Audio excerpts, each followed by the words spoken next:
ଲାଗୁଥିଲା। ତ ଏଠି ଦେଖନ୍ତୁ ବିଶେଷଣର ପଦ ସଂଜ୍ଞା ପ୍ରକାର ଓ ପ୍ରୟୋଗ ଏଠି ମୁଁ ଆଲୋଚନା କରୁଛି ଯେ ସଂଜ୍ଞା ଯେଉଁ ଥିଓରିଟା ଦେଖିଦେବା। ତ ସଂଜ୍ଞା କ'ଣ ନା କି ଯେଉଁ ପଦ ଅନ୍ୟ ପଦର ଗୁଣ ଅବସ୍ଥା ସଂଖ୍ୟା ବା ପରିମାଣ ବା ନିର୍ଦ୍ଦିଷ୍ଟତାକୁ ବିଶେଷିତ ବା ପ୍ରକାଶ କରେ ତାହାକୁ ବିଶେଷଣ ପଦ କୁହାଯାଏ। ବିଶେଷଣର ଅର୍ଥ ହେଉଛି ଅନ୍ୟ ପଦର ବିଶେଷତାକୁ ପ୍ରକାଶ କରିବା।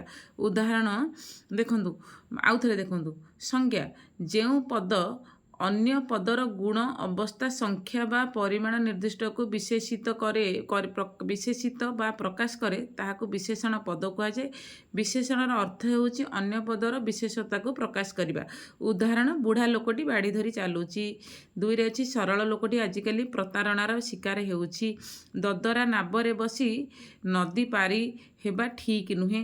ଯେଉଁଟାକି ଏଠି ବୁଢ଼ା, ସରଳ, ଦଦରା, ପାଚିଲା ହେଲା। ତାପରେ ଏଠି ଗୋଟେ ଦେଇଛି ଦେଖନ୍ତୁ, ମୂଲିଆଟି ଦିନକୁ 80 ଟଙ୍କା ମଜୁରୀ ପାଉଛି। 80 ତାଙ୍କ ପାଖରେ ପ୍ରଚୁର ଟଙ୍କା ଅଛି। ପ୍ରଚୁର ଭୀମସେନାକୁ ଦ୍ୱିତୀୟ ପାଣ୍ଡବ କୁହାଯାଏ। ଯେଉଁଠି ଏଠି ଦେଖନ୍ତୁ ଭୀମସେନାକୁ ଦ୍ୱିତୀୟ ପାଣ୍ଡବ କୁହାଯାଏ। ଯେ ଦେଶ ଯାଇ ସେ ଫଳ ଖାଇ। ଗୋଲାପ ଫୁଲଟି ଦେଖିବାକୁ ସୁନ୍ଦର।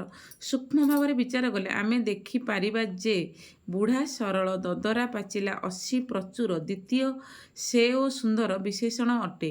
ଏମାନଙ୍କ ଭିତରୁ ବୁଢ଼ା ଲୋକଟିକୁ, ସରଳ ଲୋକଟିକୁ, ଦଦରା ନାବକୁ, ପାଚିଲା ଆମ୍ବକୁ, ପ୍ରଚୁର ଟଙ୍କାକୁ, ଦ୍ୱିତୀୟ ପାଣ୍ଡବକୁ, ସେ ଫଳକୁ ଓ ସୁନ୍ଦର ଗୋଲାପ ଫୁଲକୁ ବିଶେଷିତ କରୁଅଛି। ବିଶେଷିତ କରିବା ଅର୍ଥ ଅନ୍ୟ ପଦର ସ୍ୱତନ୍ତ୍ରତା ସମ୍ପର୍କରେ ସୂଚନା ଦେବା। ତ ବିଶେଷଣର ପ୍ରକାରଭେଦ ଦେଖନ୍ତୁ। ବିଶେଷଣର ପ୍ରକାରଭେଦ ଦେଇଛି ଦେଖନ୍ତୁ। ବିଶେଷଣ ଏକରେ ଦେଲା ବିଶେଷ୍ୟର ବିଶେଷଣ। ଯେଉଁ ବିଶେଷଣ ପଦ ବିଶେଷ୍ୟର ଗୁଣ ଅବସ୍ଥା ସଂଖ୍ୟା ବା ପରିମାଣ ଆଦିକୁ ପ୍ରକାଶ କରେ ତାହାକୁ ବିଶେଷ୍ୟର ବିଶେଷଣ କୁହନ୍ତି। ଉଦାହରଣ, ସୁନ୍ଦରୀ ବାଳିକା, ନୀଳ ଆକାଶ ବିଶେଷ୍ୟର ବିଶେଷଣ। ଆପଣ ଦେଖନ୍ତୁ, ସୁନ୍ଦରୀ ସୁନ୍ଦରୀ ବାଳିକା ବିଶେଷ୍ୟର ବିଶେଷଣ ହେଲା। ସୁନ୍ଦରୀ ବିଶେଷ୍ୟ ହେଲେ ବିଶେଷଣ ହେଲା ସୁନ୍ଦରୀ ବାଳିକା। ନୀଳ ଆକାଶ, ନୀଳ ତା ସହିତ ଆକାଶ। ଭଙ୍ଗା ଘର ଗୁଣବାଚକ ବିଶେଷଣ। ଯେଉଁ ବିଶେଷଣ ପଦ ବିଶେଷ୍ୟ ପଦ ବା ଅନ୍ୟ ପଦର ଗୁଣକୁ ପ୍ରକାଶ କରେ ତାହାକୁ ଗୁଣବାଚକ ବିଶେଷଣ କୁହାଯାଏ। ମୁଁ ଆପଣମାନଙ୍କୁ ଟିକେ ସେଇଟା ଟିକେ କନଫ୍ୟୁଜ୍ ଲାଗିଲା କୋଶ୍ଚିନ୍ଟା, ମୁଁ ଟିକେ ସେଥିପାଇଁ ଆଲୋଚନା କଲି। ତ ଗୁଣବାଚକ ବିଶେଷଣ ହେଲା ଯେଉଁ ବିଶେଷଣ ପଦ ବିଶେଷ୍ୟ ପଦ ବା ଅନ୍ୟ ପଦର ଗୁଣକୁ ପ୍ରକାଶ କରେ ତାହାକୁ ଗୁଣବାଚକ ପଦ କୁହାଯାଏ। ଯେପରି ଯଥା ବା ଉଦାହରଣ, କଞ୍ଚା ଲଙ୍କା, ଖଟା କମଳା, ଗଭୀର ଜଳ, ଜଟିଳ ପ୍ରଶ୍ନ, ସରଳ ଲୋକ, ନୀଳ ସମୁଦ୍ର ଇତ୍ୟାଦି। ଆଉଥରେ ଦେଖନ୍ତୁ, ଗୁଣବାଚକ ବିଶେଷଣ ଯେଉଁ ବିଶେଷଣ ପଦ ଅନ୍ୟ ବିଶେଷ୍ୟ ପଦ ବା ଅନ୍ୟ ପଦର ଗୁଣକୁ ପ୍ରକାଶ କରେ ତାହାକୁ ଗୁଣବାଚକ ବିଶେଷଣ କୁହାଯାଏ।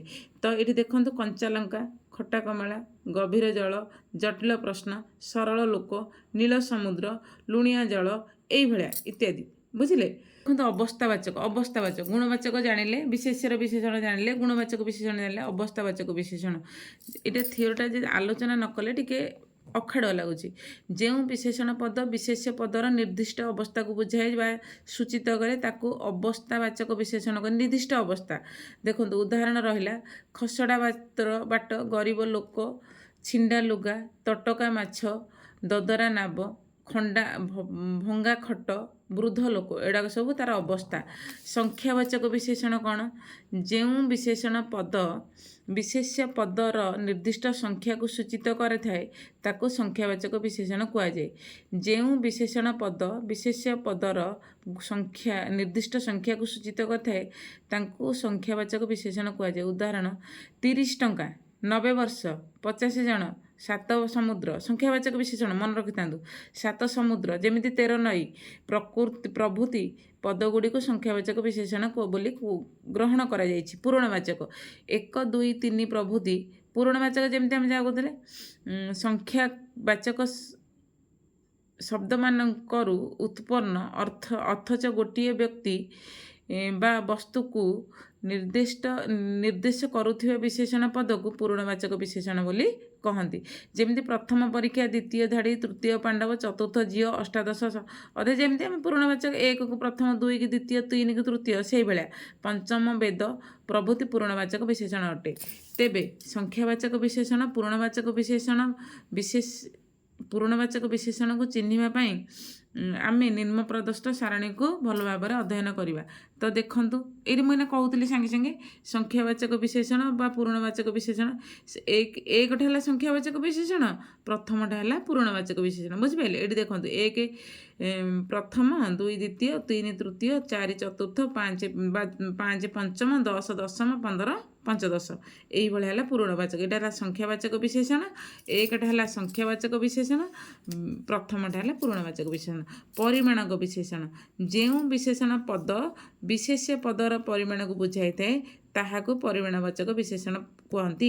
यही सब जिनस डायरेक्ट कहीं बही देखा जेहेतु कंप्यूटर कि मोबाइल यूज करते समय लगी था, जेहेतु बही अच्छी मो पाखे बही अच्छी तो मुझे सेयार करदे। बुझे आपड़ आ कि माइंड की नेबेनि। जो विशेषण पद विशेष्य पदर परिमाण को बुझाई थाए ताहाको परिमाणवाचक विशेषण कहती। यथा किले माछ, टिकिए लुण, बोतले घी, परिमाण यहाँ टिकिए जमी, एकरे जमी, सेरे चाउल, अड़े चाउल, एमती है। विधेय विशेषण प्रयोजन दृष्टि कौन विशेषण पद विशेष्य पदर पर व्यवहृत हेले ताकू विधेय विशेषण कहुए। प्रयोजन दृष्टि कौन विशेषण पद विशेष्य पदर पर व्यवहृत हेले ताकू आम विधेय विशेषण कहती। तो उदाहरण स्वरूप देखंतु मानस बाबूंकर हृदय निर्मल कर देछि, घर पिलामाने दुष्ट अटंती, लोकटी सतुआ, नाटी ददरा। बुझिपारे विधेय विशेषण।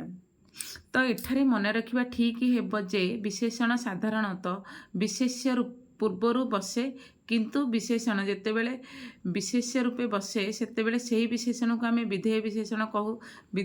विधेय अर्थ बुझाक आमको गोटे वाक्य संपर्क में विशद आलोचना करने को हेब। वाक्यर दुईटी अंश थाए, गोटे उद्देश्य अन्यटी विधेय। उद्देश्य जहाद्वारा संपन्न हुए ताकू विधेय कहुए। पिला माने दुष्ट अटंती, यही वाक्य पिला माने उद्देश्य, दुष्ट विधेय विशेषण। यही पिला माने विशेष को विशेषित करुअछि। विशेषणर विशेष्य देखो 8 नंबर रे आसिला विशेषणर विशेष्य। जो विशेषण पद वाक्य आउ गोटे विशेषण पद को विशेषित करे ताकू आम विशेषणर विशेषण कहती। उदाहरण वैकुंठ बाबू झील खूब भल पढ़ुची, खर देछि वर्तमान भारी खराब समय दे मु गति करुछि, आमे अति भाग्यवान पिला। प्रथम वाक्य विशेषण आउ एहा गोटे विशेषण। प्रथम वाक्य खूब है विशेषण, जमी खूब भल यहाँ है रेखांकित शब्द देछि खूब भल। खूबटा है कौन ना विशेषण, भलटा तापर आउ गोटे वाक्य है विशेषण है। देखो भल को विशेषित करुथिबारु आमे विशेषणर विशेषण रूपे खूब को चिन्हित करिपरिबा। सेहीपरि भारी खराब को अति भाग्यवान विशेषण करुछि। भारी खराब देखंतु भारी खराब सेही भलिया देखंतु प्रथम वाक्य खूबटा कौन कला ना यही एहा आउ गोटे विशेषण। जेपरी भल को विशेषित करुथिबा आमे विशेषणर विशेषण को भाव रूपे खूब को चिन्हित करिपरिबा। सेहीपरि भारी खराब को अति भाग्यवान विशेषण को विशेषित करुछि। क्रियाज ओ क्रियाजात विशेषण देखो क्रियाज बा क्रियाजात विशेषण। क्रियारु जात बा क्रियारु गठित पद विशेषण पदर गुण बा अवस्था को विशेषित करुथिले ताको आमे क्रियावाचक विशेषण कहुए। यथा गरजिला मेघ बरसे नहीं, गोपाल चलंता गाड़ी खसी पड़ा, खाइला पुअर अंक, शोइला पुअर भाग नहीं। वर्तमान आमे कहिपारिबा जे गरजिला, चलंता, खाइला, शोइला आदि क्रियाजात विशेषण सेमाने यथाक्रमे मेघ, गाड़ी, पुओ प्रभृति को विशेषण करुथिबार देखा जाए। तो गरजिला मेघ बरसे नहीं, गोपाल चलंता गाड़ी खसी पड़ा, खाइला पुओ रंक, शोइला पुओर भाग नहीं। वर्तमान आमे कहिपारिबा जे गरजिला, चलंता, खाइला, शोइला आदि क्रियाजात विशेषण सेमाने यथाक्रमे मेघ, गाड़ी, पुओ प्रभृति को विशेषित करुथिबार देखा जाए। आ गोटे देखो क्रिया विशेषण 10 नंबर अच्छी जो विशेषण पद क्रियारू टिके जो करदे जो विशेषण पद क्रिया को विशेषित बा प्रकाश करे ताहाकू क्रिया विशेषण कहुए। पवन धीरे धीरे बहुची, घोड़ा शीघ्र दौड़ी पारे, से मो कानरे धीरे कहला, दीपटी मिंजी मिंजी होई जलिला। जेमिति धीरे धीरे शीघ्र देखंतु, धीरे धीरे पवन धीरे धीरे बहुची, धीरे धीरे शीघ्र, धीरे मिंजी मिंजी आदि क्रिया बढ़ुची, दौड़ी पारे कहला, जलुची इत्यादि को विशेषित करिवार देखा जाइबो। बुझिले तो ये मुझे टिके देखी दूसरी आपण मैंने बुझीपारे आराम से बुझे जेहेतु आपण मैंने जड़े शिक्षक है। तुलनात्मक विशेषण जेउठी दुई बा ततोधिक विशेष्य मध्य तुलना करा जाए सेठारे तुलना बुझाउथुवा गोटिकिया पदर प्रयोग हुए। यही तुलना बुझाउथुवा गोटिकिया पद को तुलनात्मक विशेषण कहुए। हिमालय पृथ्वीर उच्चतम पर्वत, वेद हूँ पृथ्वीर प्राचीनतम ग्रंथ, प्रथम वाक्य व्यवहृत होइथिबा उच्चतम पर्वत बा उच्चतम पदटी अनेक पर्वत मध्य तुलना करा जाइछि। अनेक पर्वत मध्य जमती डेंगा झीटी श्रेणी रे सी हूँ डेंगा झी अधिक उच्च को एवं द्वितीय भाग में व्यवहृत होइथिबा प्राचीनतम पदटी अनेक प्राचीन ग्रंथ मध्य अनेक प्राचीन अर्थ को प्रकाश करे। सुतरां उभय वाक्य थिबा उच्चतम प्राचीनतम आमे तुलनात्मक विशेषण कहीपर। सर्वनामिक विशेषण कौन ना जो सर्वनाम पद विशेषण रूपे व्यवहृत होता है ताको सर्वनामिक विशेषण कहुए। सर्वनाम हेउछि सेही पद जहाँ विशेष्य पद परिवर्ते वाक्य व्यवहृत हुए। यथा राम प्रतिदिन विद्यालय को जाए, से गोटे उच्चतम। तो आउ थे आलोचना कर सार्वनामिक विशेषण जो सर्वनाम पदटी विशेषण रूपे व्यवहृत हुए ताकू आम सार्वनामिक विशेषण कहुए। सर्वनाम हेउछि सेही पद जहाँ विशेष्य पद परिवर्ते वाक्य व्यवहृत हुए। यथा राम प्रतिदिन विद्यालय को जाए, से गोटे उत्तम छात्र। यही वाक्य राम हूँ विशेष्य, से हेउछि सर्वनाम। विशेष्य शब्द बारंबार व्यवहृत होले यह श्रुति मधुर होई न थाए, सेथिपई आमे सर्वनाम बा प्रोनाउन व्यवहार करू। उदाहरण जेउ घरे धन अछि सेई घरे चोर बसिबे, से कथा मोते जनाशुना। आ देखो जार जेमंत स्वभाव गुरु कहले किसे हम, जो लोक मते खोजी जेमिति दियों को सेमिति पूजा। एपरी बात्या मु पूर्वर केबे देखि नथिली, जे देश जाई से फल खाई। एठारे से जेमंत केउ जेमिति केउ जेमिति सेपरी जे आदि सर्वनाम होइतिले हे विशेषण रूप व्यवहृत होइछि। 13 नंबर अव्ययर विशेषण जो विशेषण पद वाक्य थिबा अव्यय पद अर्थ को विशेष भाव में देखा जाए से विशेषित करे ताकू अव्यय विशेषण कहुए। उदाहरण मोते दिसिला ठीक जेपरी भूतटाए मो आड़ को आसुची। एठारे ठीक होची विशेषण पद जेपरी अव्यय पद। ठीक विशेषण पदटी जेपरी अव्यय विशेष को विशेषित करुछि। तो 14 नंबर विशेष्य रूपी विशेषण 14 अच्छी विशेष्य रूपी विशेषण। ये सतरे ये जो व्याकरण बुझे बहुत कष्ट रहे।